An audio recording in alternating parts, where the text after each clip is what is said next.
Did you know that there's a Pulitzer Prize-winning poet from Bogalusa, Louisiana? Stay with us today on Northshore Talk, and we'll find out more.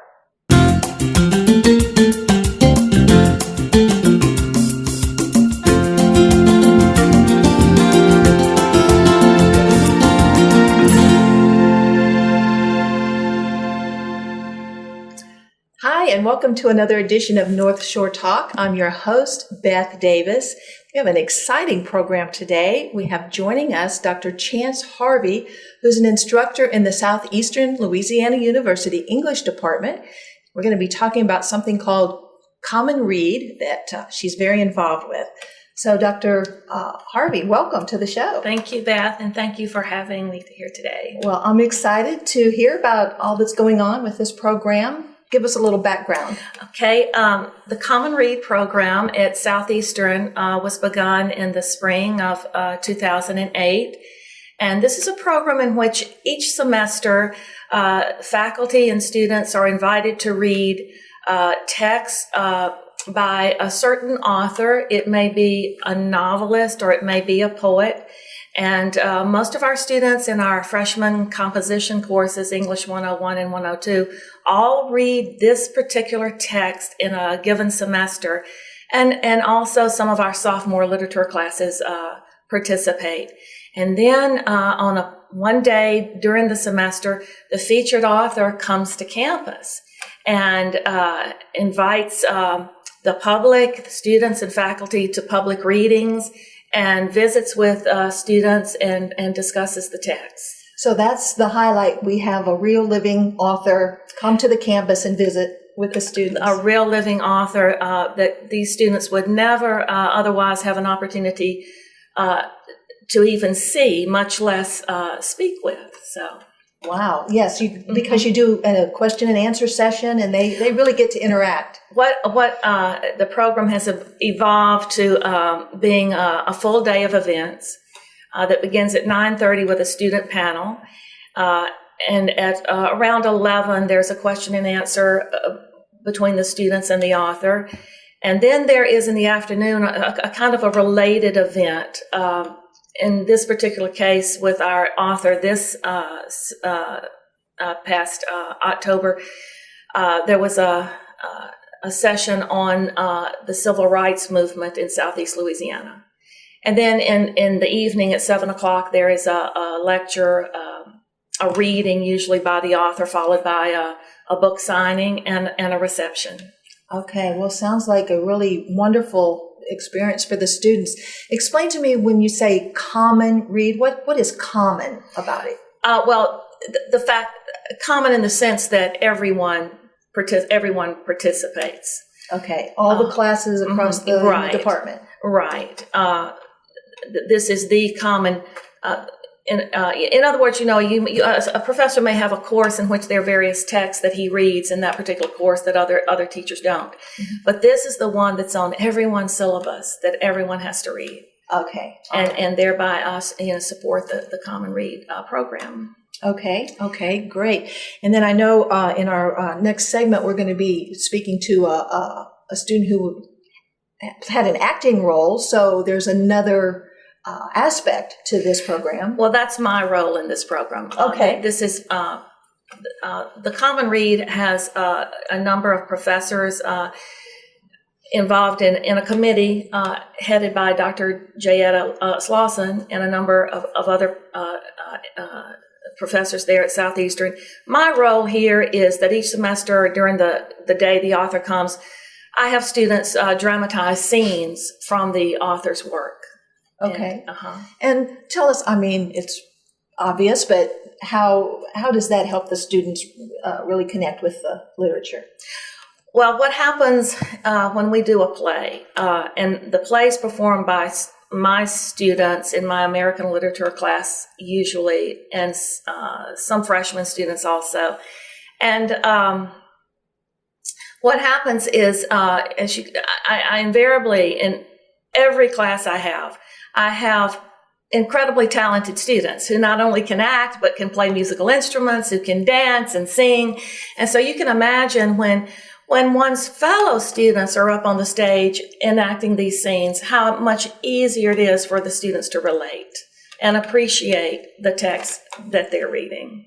And so was this your idea to do the enactments of the literature? It was. I felt that this was a way to make the text come alive for this, not only for the student audience, but also to give my students an opportunity to perform and be creative in a way that they would never have an opportunity to be, because they are not theater majors. They're not people who normally would perform anywhere. So it gives them an opportunity that they would not otherwise have. And it's fun. And it's a lot of fun for everybody, including me. So. Right. Now, you produce and direct these little things, these Yes. productions. So Yes. Do you have a background in theater? No, I do not.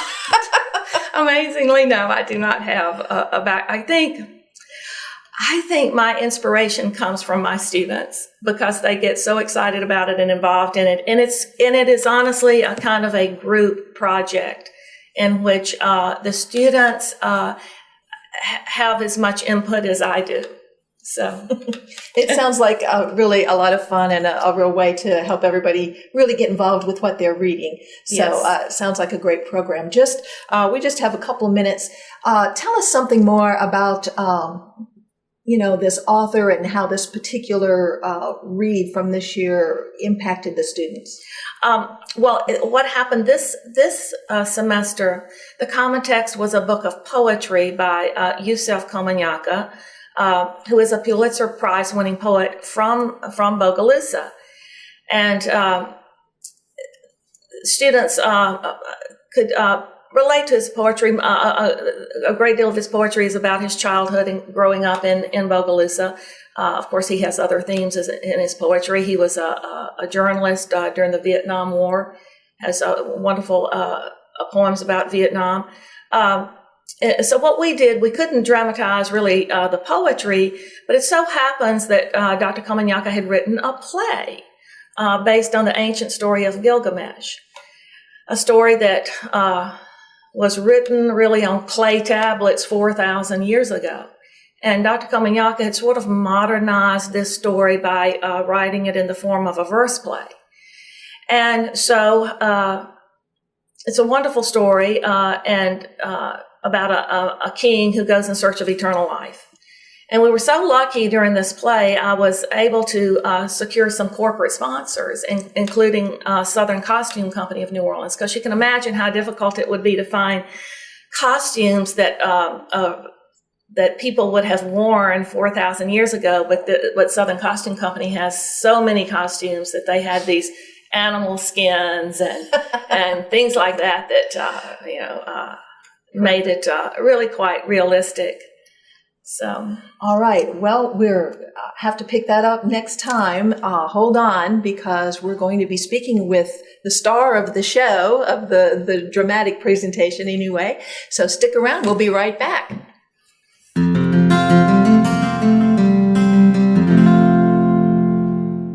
Well, we're back with Jonah Ziske. He is a sophomore at Southeastern Louisiana University. And even though we're talking about English and drama today, he's a math major. So thanks for coming over today, Jonah. Oh, thanks so much for having us. Tell us a little bit about this play. Well, the play, I've been in 2 prior productions of Dr. Harvey. Last fall, we did Dark Rain by Matt Johnson. Last semester in the spring, we did Eli the Good by Silas House. So this is my 3rd time around doing Gilgamesh. And it was a very interesting concept. When she told me about it in class, I was kind of hesitant to reply, because I had a lot of the same hesitations that she did. Like, how in the world are we going to do a play that's set 4,000 years ago? I had no idea about that. But I came around to the idea, and especially when she mentioned that we were going to get costumes, I was really excited about that. It was by far the most challenging play we've done, just because we had to find ways to take ideas that were thousands of years old and convey them in a way that 20-year-olds could understand. And that was a very hard thing to do, but I think we managed to get across very well. And a lot of the problems that I envisioned would happen was the language. Obviously, it's a poem, It's an epic poem. So a lot of people really don't understand the language a lot of times. It's used in that. And so when people don't understand something, they get bored with it very quickly. And so I was afraid that the play was going to put people to sleep. Not because it wasn't interesting, the story wasn't good, the acting wasn't good. It was just because people had a hard time understanding what was just going on. Unfamiliar with that. Exactly. So we kind of modernized it a little bit, and we added some modern music in there, and we did some very loose changes to the script to kind of modernize it and keep people interested. And I think it was a very good result. We had the theater absolutely packed to the max for the play, which was really exciting for us. When Dr. Harvey came backstage and said they're kicking people out because there aren't enough seats, we all got really excited about that. That was a very, very good time. And then, some people had to go across to the student union ballroom and watch it on a projector there. You even had overflow. Seats. Exactly.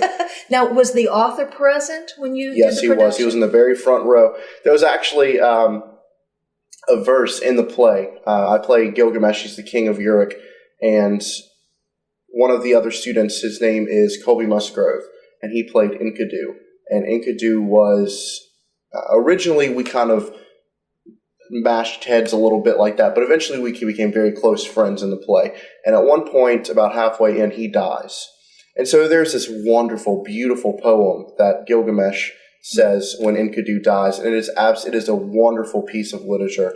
And when I recited that poem, I sat down on the front of the stage and recited that poem and stared right into Dr. Komunyakaa's eyes the whole time. And we just sat there and locked eyes throughout the whole poem, and he sat there and he was just nodding his head. So that made me feel very good to know that the author was appreciating what we were doing. He felt like you got it. Absolutely. I felt very proud of myself at that point, because here's a guy who's won all kinds of awards and stuff, and he's appreciating something I'm doing. So it made me very, very proud of the production.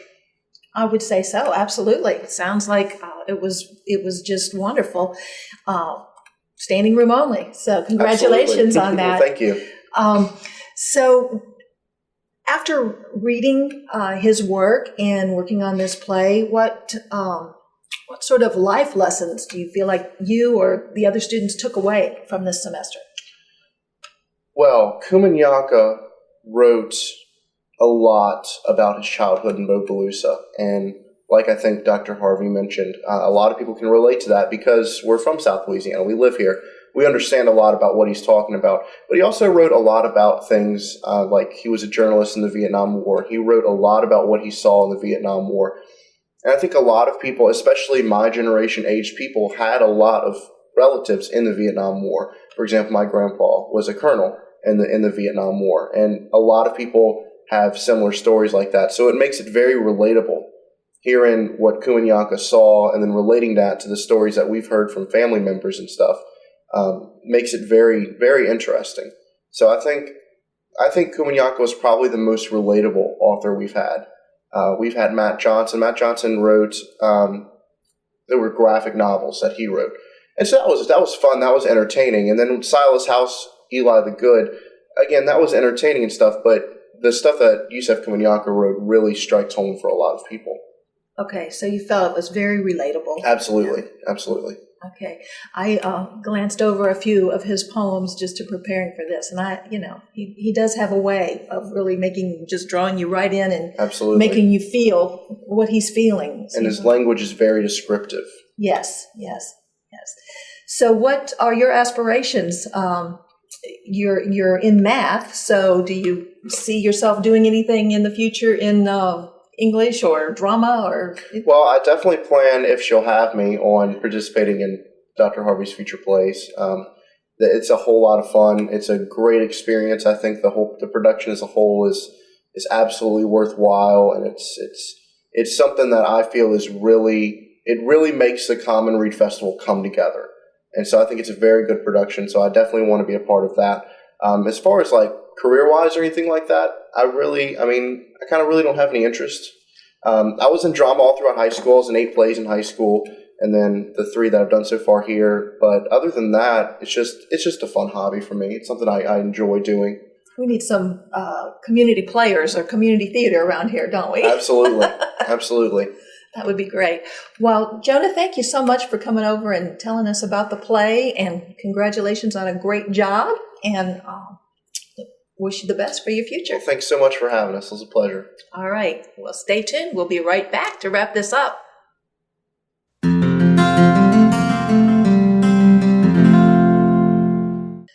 Well, we're back with Dr. Harvey, and we're going to just continue talking a little bit about the Common Read program over at Southeastern Louisiana University. It's something done in the English department, and Dr. Harvey is the brain behind the dramatic production, that aspect of the program. And you were just saying that you just wanted to talk a little bit more about your talented, wonderful students. Yes, you spoke to the young man who played the lead in this last play, Jonah Zitsky, who was even being a little modest about himself, because not only can he act, but Jonah plays the guitar. In the production with Silas House, he played the guitar and sang. And in this past performance of Gilgamesh, Jonah actually had an old drum, ancient-looking drum that I think he uses when he goes to Renaissance fairs. And he played this drum, and another student sang, and they kept time to Komunyakaa's poetry, and it was just magnificent. And I'm so lucky to have these students who are that talented. I just love that they're getting this opportunity for all this creativity to come out, and because it just undergirds the whole process of learning and reading this literature. And I really do believe that it is something that they will remember the rest of their lives. I think so too. Their days at Southeastern. How do you go about choosing the author or what you're going to read each semester? The committee of the Common Read chooses the author, and they are in the process right now of choosing the author for the spring. Sometimes they work in conjunction with the Tennessee Williams Festival in New Orleans, because it's kind of a convenient sometimes when you might have an author who's already coming to New Orleans for the Tennessee Williams Festival and then can come over to Hammond. But we certainly expect to have wonderful authors in the future, and we really want to invite the public to come and take part in the Common Read, especially the event at night, the public reading and book signing. So this is something where the actual author reads his or her own work out loud and does the book signing, and anybody can come to that. The public's invited. Yes. And where is that held normally? Generally at the Student Union Theater on campus. Okay. But that won't be happening now till next September, spring. The next Common Read event will be in the spring, because there is one every semester. Okay, wonderful. And the only criteria that's set in stone, I guess, is that the author has to be someone that's current, alive, and right now. Yes, and the wonderful thing, the Common Read Committee has done just such a wonderful job of choosing a variety of types of authors. And so that's another wonderful thing about the program. Okay, great. Well, what else do you want to share with us today? I just want to thank you for having us today and letting us get out the word to the community that Southeastern does offer this program to its students as well as the public. Okay. Well, just in the last few minutes that we have, tell us a little bit about, some more things about maybe this author. You mentioned he wrote some about the civil rights movement, maybe some more about Vietnam. I mean, how do you feel like his work has inspired you or inspired your students? I first saw Yusef Komunyakaa at the Tennessee Williams Festival several years ago, and we were in a ball. The event was in a ballroom, just literally on the banks of the Mississippi River, and he was reading his poetry, and he had there was a saxophonist who was playing while he read his poetry. And this is one of the other things about him is that he incorporates jazz rhythms into his poetry. So you can imagine how this appeals to people in this area who've grown up with this kind of music. And also, as I believe Jonah was mentioning to you a while ago, I am particularly inspired by his Vietnam War poetry, because Komunyakaa's poetry it has a kind of a transcendence in which he's talking not really just about Vietnam, but the horror of war in general. That's something, so we may not be involved in Vietnam right now, but we all can relate to this theme. Yes. Because it's an ever-present theme in our world. Yes. And what can we learn from someone like this who started out in Bogalusa? We have maybe someone watching. Isn't that right? Yes. Mm-hmm. An interesting thing about him was that his name, his given name is James Brown. But he had a grandfather who had come over from Trinidad as a stowaway, and the grandfather's name was Komunyakaa, that was lost. And so Yusef Komunyakaa took his grandfather's name.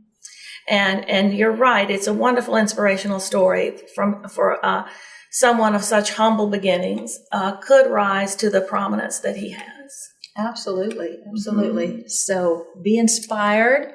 Out there, go check out a book from the library maybe, or look up this author online and check out the work. And remember, he started right here in Bogalusa, and you have the same opportunity. So thanks for joining us today, Dr. Harvey. Thank you so much for all you're doing over there with our students and for coming out and sharing with us today. Thank you for having us. You're so welcome. Our pleasure. See you next time on Northshore Talk.